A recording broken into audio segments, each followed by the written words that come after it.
Assalamualaikum warahmatullahi wabarakatuh. Ketemu lagi dengan saya Zen dan Mas Wiwit di Orang Biasa dalam Sejarah Luar Biasa. Edisi kali ini, podcast kali ini kita akan formal banget itu. Ngobrolin ini Mas. Kita kita sebenarnya pernah ngobrol ya, dan dalam bukunya Nyengan Kronik Nusantara kan juga saya akhirnya tercerahkan Mas. Wow. Bahwa ternyata itu Nusantara pada zaman dulu prakolonial ya, pada masa prakolonial itu ternyata luar biasa Mas.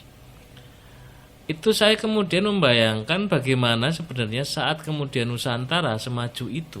Nanti dijelaskan ya Mas ya, semaju apa sih sebenarnya Nusantara pada prakolonial dan bagaimana Eropa pada saat itu, karena mau tidak mau kita membandingkannya dengan Eropa gitu. Karena Eropa yang dianggap paling keren sekarang di masa itu nggak tahu. Oke. Bagaimana Mas? Sekarang pertanyaan saya adalah sebenarnya pada waktu prakolonial Nusantara itu sehebat apa sih Mas? Nah pertama gini, ini disclaimer dulu, jelas nggak jelas yang penting kita bahas. Kalau minta penjelasan, ya itu yang penting dibahas lah, masuk akal. Nah, ini kan susah. Saya kan susah. Awakmu kan ini, Zain. Kamu kan nanya terus, saya yang jawab. Yang potensial salah kan saya. Tapi yang ini auto ahli nih Mas. Nah, iya sama. Maksudnya. Tapi gini, saya tertarik Mas. Saya tertarik dengan sejarah itu. Nah, ketertarikan saya itu bukan menjelajahi Mas, tapi mendengarkan. Nah jadi gini, jelas nggak jelas kita pikirin bareng-bareng aja. Iya. Nah karena itu bagian nanti ada teman-teman yang merasa wah itu nggak sesuai gitu, silakan nanti kita bisa ngobrol bareng di sini gitu. Oke Mas, terkait dengan Nusantara sehebat apa sih zaman dulu? Ya sebenarnya sehebat apa, atau hebat nggak hebat gitu ya. Kita kan bisa lacak dari banyak hal gitu. Karena kayaknya dari ilmu botani atau ilmu apa ya yang soal tanaman-tanaman itu loh. Itu tidak di abad ke-15 aja atau abad sebelum abad pertengahan lah, sebelum abad 15. Itu lada itu tidak terdapat tumbuhannya kecuali di Timur Jauh atau mungkin Maluku atau yang akhirnya banyak orang barat sebut sebagai Spice Island. Pulau Spice itu kan pedes ya. Lada lah mungkin lada. Mungkin waktu itu belum ketemu cabai jadinya pakai lada. Nah, lada itu cuma didapatkan dari timur, dan soal lada itu luar biasa, bahkan sampai ketika Siege of Rome abad 400 Masehi, ketika penjarahan kota Roma oleh orang-orang barbar, itu salah satu harta kota yang dikeluarkan sebagai permintaan jaminan nanti Roma tidak dihancurkan. Itu salah satunya lada. Mas. Sedangkan lada itu adanya ya kalau di Eropa kan nggak ada tanaman lada, mau diambil dari mana dia? Kayaknya di Arab juga nggak ada, di Cina juga nggak ada, di India juga nggak menyebutkan itu. Dia selalu menyebutkan didapat dari timur, dari tempat lain lah, dari tempat lain. Nah kalau mau diperbandingkan antara Eropa dengan otoritas yang waktu itu menguasai wilayah di luar Eropa, Eropa itu bisa kita lihat, mungkin kita baca dulu sejarahnya Eropa. Eropa itu kan baru kemarin tahu bumi itu bulat. Kecuali kalau sekarang terus jadi flat earth ya. Jadi bertahan ya, bertahan. Dia kan baru belakangan tahu bumi itu bulat. Terus dia itu ada mempercayai bahwa bentangan dunia ini ada di atas punggung kura-kura. Atau bumi itu datar, dan kalau kita terus menyusuri sampai ke horizon, ke ufuk akhir itu kita akan jatuh. Di situ ada monster, di situ ada apa segala macam. Dia belakangan itu, artinya dia terisolasi dari dunia di luar Mediterranean Basin, istilahnya Baskom Mediterranean. Kebudayaan Eropa itu terbentuk dari wilayah Eropa Selatan Romawi yang waktu itu dikuasai sampai ke Afrika Timur. Sepanjang Afrika Timur. Jadi melingkungi Laut Tengah, Laut Mediterania. Iya. Dunia luar yang Yang mereka pahami. yang mereka kenal lah. Iya, itu mungkin yang dekat itu Persia, Persia. India, Hindu. Makanya mereka sebut tanah India atau Hindustan itu kan karena dari Sungai Hind. Kalau sekarang masuknya ke wilayah Pakistan malahan bukan India. Oh. Terus Cina mungkin nggak tahu dia kenal nggak? Mungkin Marco Polo, catatan dari Marco Polo ya, menyebutkan ya, ada Cina. Gitu. Tapi nah di masa abad pertengahan itu Eropa sendiri kan yang menyebut mereka mengalami Dark Age gitu, abad ke-8. Dan di abad-abad yang sama itu ada terjadi apa di Nusantara atau di wilayah di luar Eropa? Ada Majapahit di sini, ada setelah itu ada apa? Ada sebelumnya ada Sriwijaya, ada Tarumanegara, ada Sriwijaya lah dan Majapahit mungkin yang fenomenal sampai ke dunia luar. Dan itu mengangkut komoditi atau melakukan penjelajahan samudera sampai kemana-mana. Artinya punya navigasi. Kalau orang berlayar di masa itu kan nggak pakai GPS, nggak pakai mungkin kompasnya pakai bintang aja. Artinya ilmu astronominya sudah maju. Sudah maju ya. Sudah maju. Artinya dia wilayah ini memiliki tingkat peradaban yang based on science istilah. Anggaplah kayak gitulah, based of science. Sedangkan Eropa waktu itu Galileo Galilei atau mungkin Copernicus Galileo Galilei aja kan sampai akhirnya diekskomunikan itu dikucilkan karena apa yang dia nyatakan atau yang dia temukan itu. Artinya di masa itu Eropa kalau dibandingkan dengan Nusantara ya mungkin kayaknya, tapi ini sih saya ingat omongannya almarhum Pak Primadi Tabrani itu dosen dari ITB. Nah beliau ini dia itu anak dari Muhammad Tabrani itu. Muhammad Tabrani itu ketua Kongres Pemuda 1 apa 2 ya. Nah beliau ini sempat tanya hal yang sama kayak gini, kamu apa dasarnya bilang Eropa waktu itu nggak lebih maju sama dibanding Nusantara? Ya saya jawab kayak gitu, orang Eropa kan masih nggak percaya bumi itu bulat, dia masih percaya sama itu, sama Hercules itu, sama itulah, maksudnya dia nggak berani kemana-mana.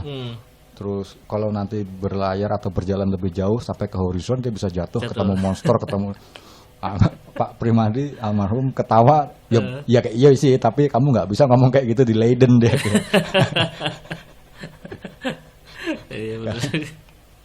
Karena kan setelah itu masuk era kolonial, orang-orang Eropa sendiri ada yang menyebut bahwa kolonialisasi itu bagian dari misionari sakre, artinya misi pemberadaban. Jadi mereka menganggap yang di luar Eropa itu tidak beradab. Tidak beradab, ya. Iya, tidak beradab. Kan sini masa enak aja bilang tidak beradab. Orang yang masih ketinggalan zaman kan situ, bukan sini. Kita sudah sampai, kita sudah kenal Cina, sudah didatangi sama orang dari mana-mana. Kita sampai India, bahkan lada kita bisa sampai ke Eropa waktu itu. Orang Eropa dapat dari mana ya nggak tahu. Masa datang dengan begitu saja. Artinya ada hubungan-hubungan yang terkoneksi di masa itu. Dan itu susah menyebutkan kalau kita tidak menyebutnya lewat laut. Kan pasti lewat laut. Pasti lewat laut. Karena Spice Island yang kemudian jadi sangat legendaris itu atau Maluku itu kan nun jauh di sana di timur dunia, di pulau yang kecil-kecil gitu loh. Dan mungkin susah untuk menemukannya di masa itu tanpa GPS. Jadi itu kalau dibilang perannya di ranah global, waktu itu kayaknya kita nggak bisa ngomong global karena Eropa masih percaya flat. Jadi bukan global tapi flat. Jadi bukan globalisasi, tapi flatelisasi. Jadi gepeng. Gepeng. Iya. Padahal waktu itu kan sebenarnya kan ada Jalan Sutra ya waktu itu. Oh iya, Marco Polo ya. Dan sebagainya itu yang ada namanya jalan apa ya itu Jalan Kemenyan apa ya, saya tidak paham tentang ada satu dokumenter yang bicara tentang bagaimana jalur Kemenyan di Arab gitu dan sebagainya. Untuk wangi-wangian. Wangi-wangian ya, kalau nggak kapur barus dan sebagainya itu. Itu kan sebenarnya ya budaya Asia adalah budaya perdagangan juga kan, mungkin seperti itu. Iya. Gimana Mas untuk terkait dengan apa namanya kalau misalnya Eropa itu kan ekspansi, kenapa Asia itu kecenderungannya tidak ekspansi, Mas? Oh ini ini ada kalimat yang saya ingat menarik nih dari almarhum Pak Primadi itu. Dia bilang gini, ada perbedaan, nggak tahu ini secara genealogi atau apa, tapi karakter orang-orang kepulauan dengan karakter orang-orang daratan itu berbeda. Berbedanya gini, orang-orang di wilayah yang terdiri dari kepulauan, mereka cenderung punya integritas tinggi, cenderung membaur, cenderung inginnya bersatu. Padahal secara geografi terpisah. Iya. Tapi orang-orang yang hidup dalam satu bentangan daratan itu malah saling memisahkan diri. Oh. Ya kita lihatlah Eropa itu, bukan Eropa lah, hitungannya gini. Di Afrika umpamanya. Afrika atau ya Eropa juga lah. Di situ tuh dalam satu bentangan ada berapa negara di situ? Iya. Ada berapa negara di situ? Mereka saling memagari satu sama lain. Dan perang ya. Dan perang. Dan perang. Afrika juga sama. Arab juga sama. Iya. Persia juga sama. Cina juga sama. Bentangan Asia Timur itu Cina juga sama. Tapi orang-orang di kepulauan di Nusantara ini kayaknya enggak sih kayaknya. Oh iya, masuk akal, Mas. Nah, itu karakter apa maksudnya itu bawaan DNA, maksudnya genealogi. Bawaan lahir atau dari cetakannya, dari percetakannya kayak gitu, atau ada faktor lain yang menyebabkan seperti itu. Karena dampak dari omongannya, dari kata-katanya Pak Primadi itu akhirnya sampai ke ranah terbentuknya Indonesia sebagai bangsa. Oh, iya. Kita terdiri dari banyak pulau, banyak bahasa, banyak agama, tapi bisa satu. tapi menyatakan diri sebagai satu bangsa. Iya. Eropa nggak bisa. Oh iya, benar, masuk akal, Mas. Eropa nggak bisa. Bahkan mungkin quote-nya Eropa Unity in Diversity itu mungkin nyontek punya kita Bhinneka Tunggal Ika aja itu. Cuman nggak berhasil juga. Iya. Masuk akal, Mas. Seperti misalnya di Yugoslavia lah ya. Itu kan dipersatukan dengan paksaan ya. Kayaknya gitu ya, Mas. Iya nggak sih sebenarnya? Gitu. Saat kemudian Bros Tito kemudian wafat gitu, kemudian mereka memisahkan diri. Iya, yang menarik dulu waktu dibahas dengan almarhum Pak Primadi, dia bilang kalau umpamanya di Nusantara itu disatukan atas dasar agama. Loh, kenapa di Arab nggak bisa? Oh iya ya, masuk akal. Kenapa di Eropa nggak bisa? Iya. Kenapa di mana lah? Kenapa nggak bisa?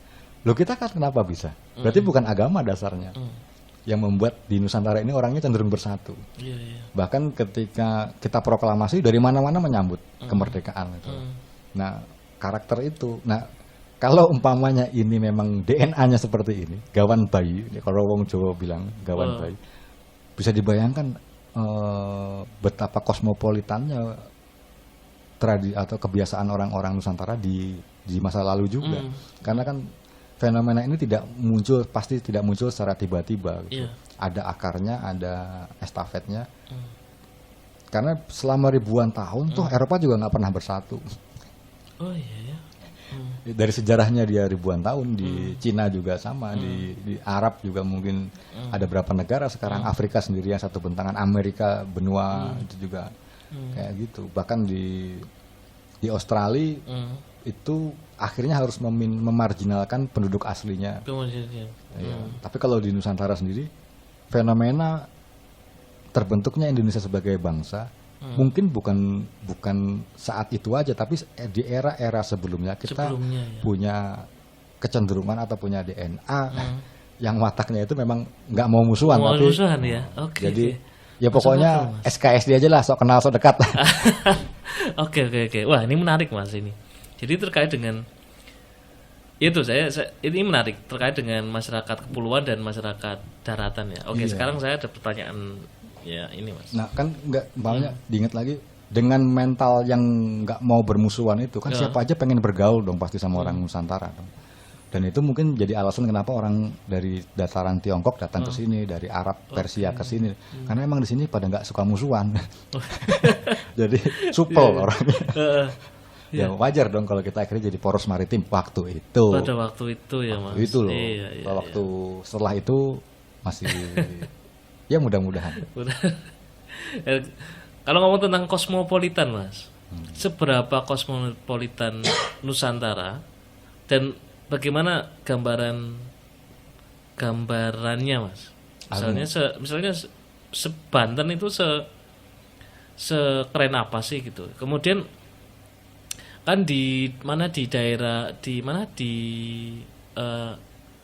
apa itu Mas yang di daerah Vietnam dan Kamboja itu ada kota lama namanya Angkor Wat. Itu dianggap sebagai, kalau saya melihat di dokumenter ya Mas ya, itu dianggap sebagai kota metropolitan Mas. Wah, kalau sudah menyebut metropolitan kan berarti sangat luas dan sangat padat.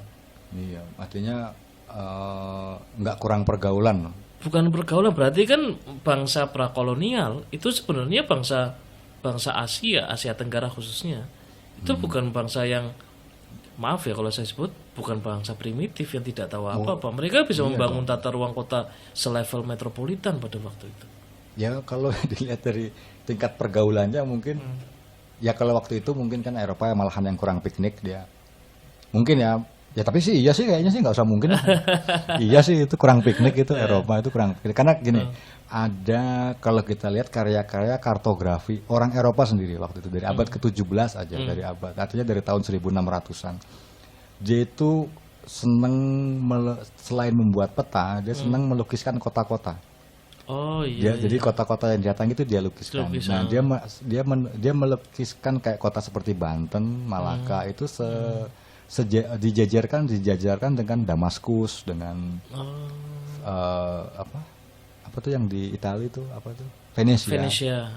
Iya, terus ada juga karya kartografi dari saya lupa bikin, tapi dia membuat karya kartografi dunia, peta dunia di hemisfer barat, artinya di ufuk barat dia ada gambar MacArthur itu bapak kartografi modern. Tapi di ufuk timurnya dia lukiskan itu Kraeng Patinggalawang yang orang Bugis. Jadi dilukiskan dalam karya kartografi itu dilukiskan mereka ada di dua ufuk di antara dewa-dewa Yunani. Artinya mereka bisa mengidentifikasi bahwa kita bukan orang yang terbelakang gitu. Ya dialah yang baru melek aja, yang baru piknik. Terus kagum-kagum. Nah, ternyata kalau saya perhatikan narasi yang dibuat ketika kolonial belum kuat dengan sesudah kolonial menguat itu berbeda narasinya. Ya. Kalau kita lihat sendiri catatan sendiri yang ditulis sama Cornelis de Houtman, dia orang Belanda yang pertama kali ke timur. Sampai ke Banten dia cerita kok kalau diusir ditembakin loh, bukan dipanahin, ditembakin pakai meriam. Terus sampai Tuban diusir lagi, sampai Madura diusir lagi, sampai di Bali dia dapat temen terus balik, terus di Aceh dihukum mati. Di Aceh dihukum mati Sultan Sayyidi Mukamil waktu itu di Aceh, dia kirim surat ke Belanda. Belandanya yang minta maaf. Emang nggak bener itu si Cornelis de Houtman, emang nggak bener gitu. Jadi memang kita udah punya kerajaan, udah punya kekuatan militer yang kuat gitu ya. Iya, ya maksudnya nggak kurang pergaulan lah. Iya, kurang pergaulan intinya. Jadi kita punya akses sampai ke Belanda gitu ya. Dan di Aceh punya akses ke Belanda, punya akses ke Eropa lah intinya.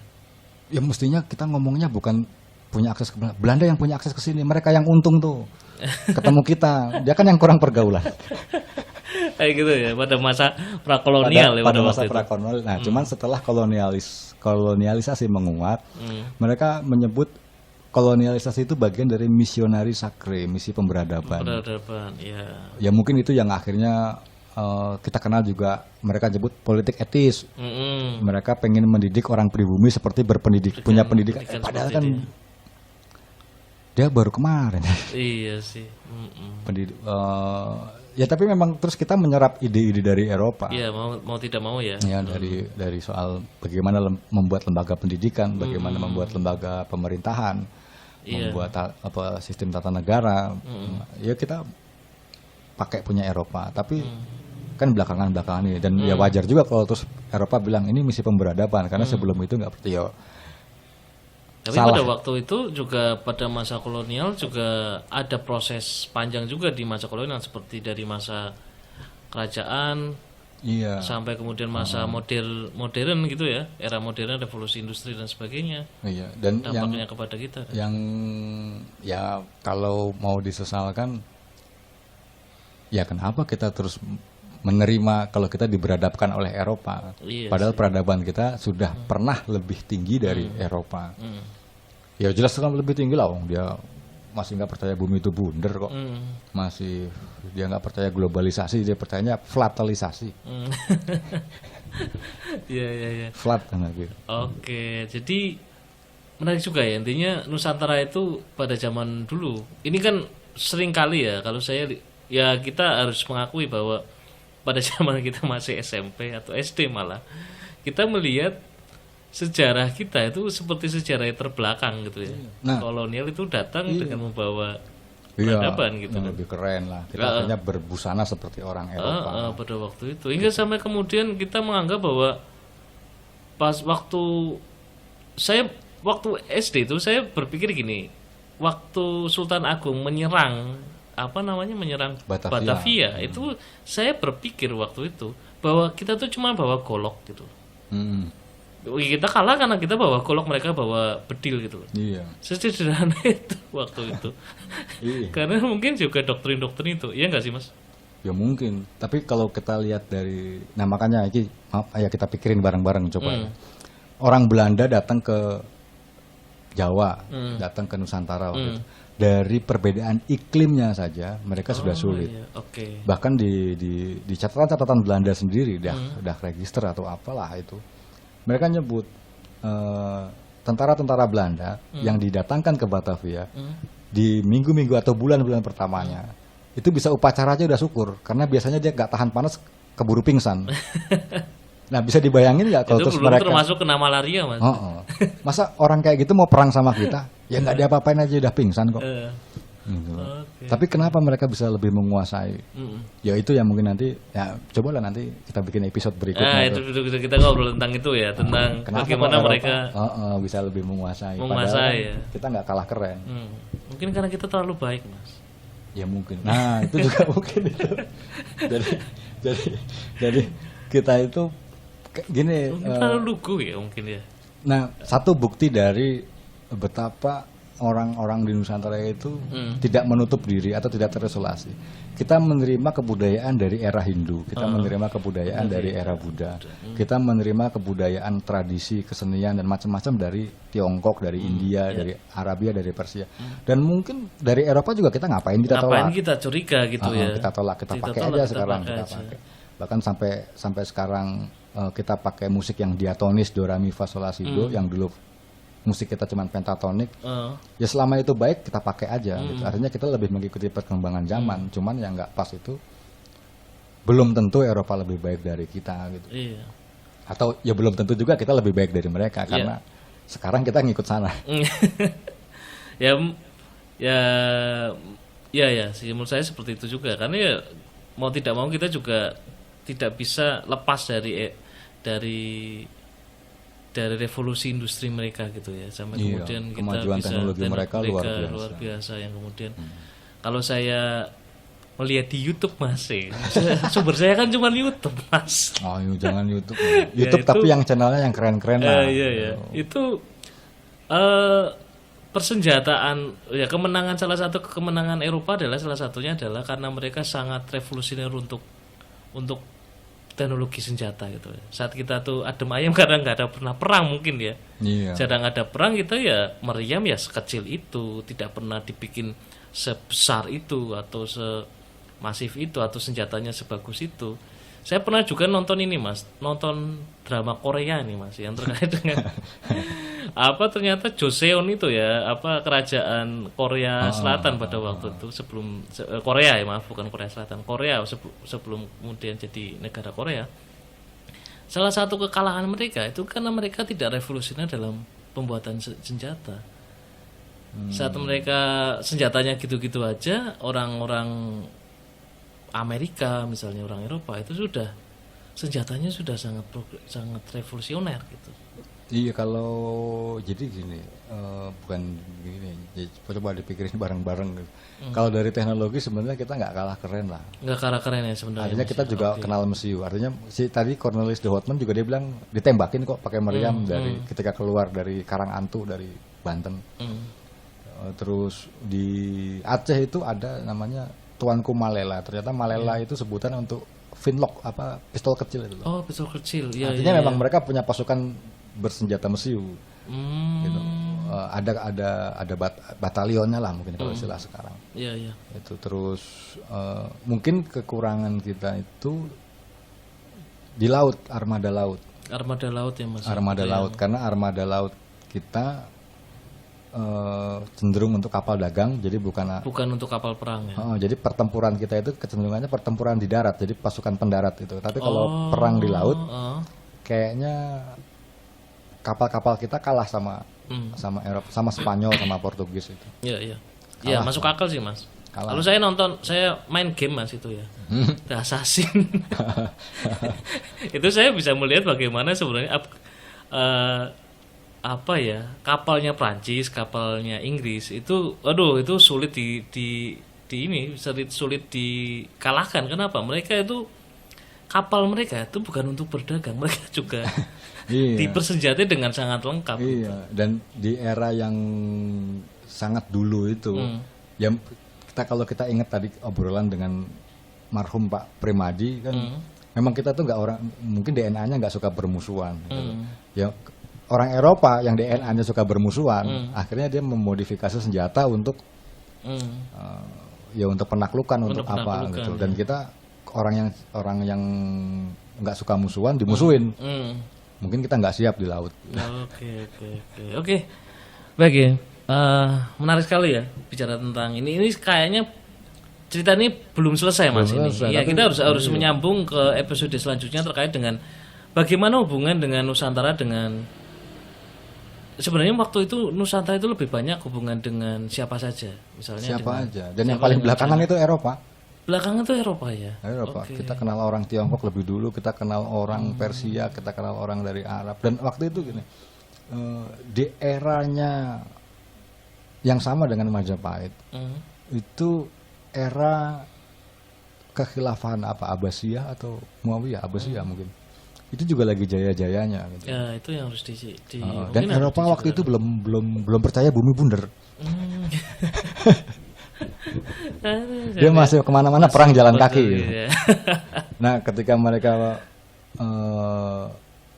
bisa menguasai Andalusia dan mungkin mengadopsi teknologi dari dinasti Andalusia di situ, mereka bisa mendapatkan ilmu ukur yang lebih presisi. Mereka bisa mendapatkan catatan-catatan navigasi. Dan waktu itu ketika Turki Utsmani memblok perdagangan dari timur ke barat, artinya orang Eropa harus mencari alternatif sendiri untuk mendapatkan barang-barang dari timur. Akhirnya mereka turun ke laut. Era Arung Samudra. Ya itulah 3G itu, gold, glory, gospel gitu. Itu. Tapi ya itulah mereka memang kayaknya yang dicari gold sama glory. Ya soal gospel tuh gini ya, soal gospel itu. Tuh gospel gimana? Kayak kita sudah bahas di episode kita yang lain. Waktu itu memang gospel itu bukan terus pemaksaan agama atau penyebaran agama. Itu saya tafsirkan pure perkara politik karena tidak ada negara yang sekuler waktu itu. Kalau kita bisa membuat satu wilayah menganut agama kita, artinya kita bisa membuat pemerintahan di situ. Paham. Karena dasar kepatuhan warga itu kepatuhan kepada ilahi, kepada dewa atau kepada Tuhan, yang akhirnya kita manfaatkan dalam fungsi menyelenggarakan negara, kepatuhan kepada negara. Karena hukum negara berdasarkan hukum agama, mau itu agama Kristen, mau itu agama Hindu, mau itu agama Buddha, mau itu agama Islam, semua.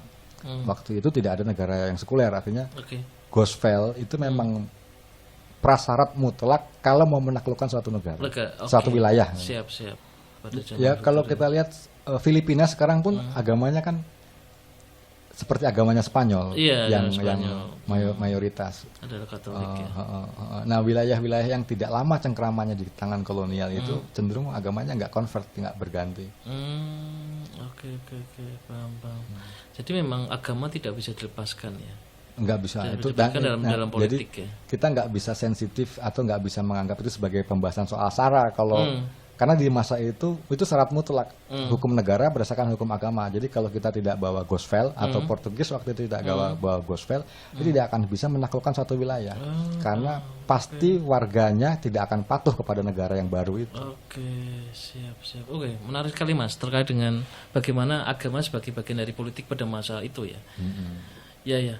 Oke Mas, kita akan sambung ke episode yang lain, nanti bisa juga diteruskan dengan kaitannya dengan bagaimana agama sebagai bagian dari politik pada waktu itu ya. Iya.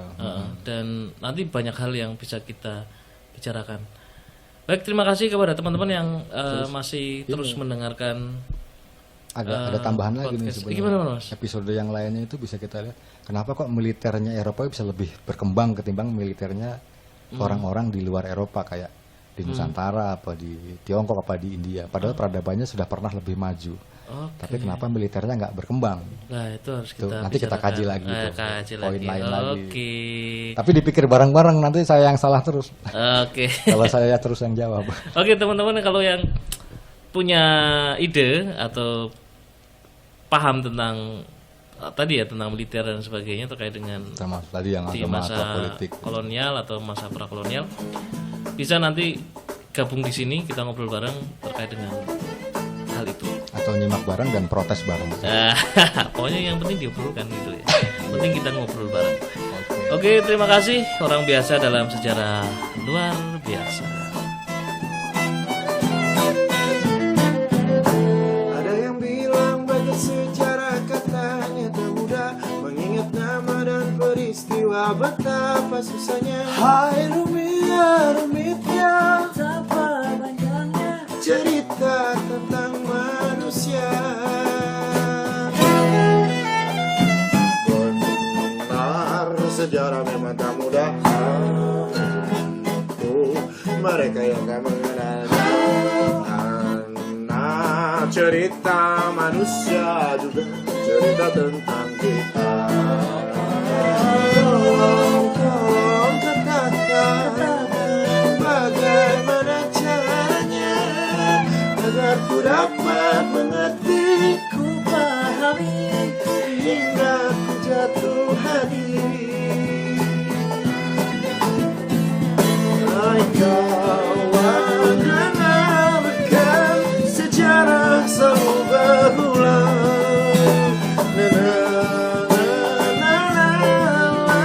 Cerita masa kini dan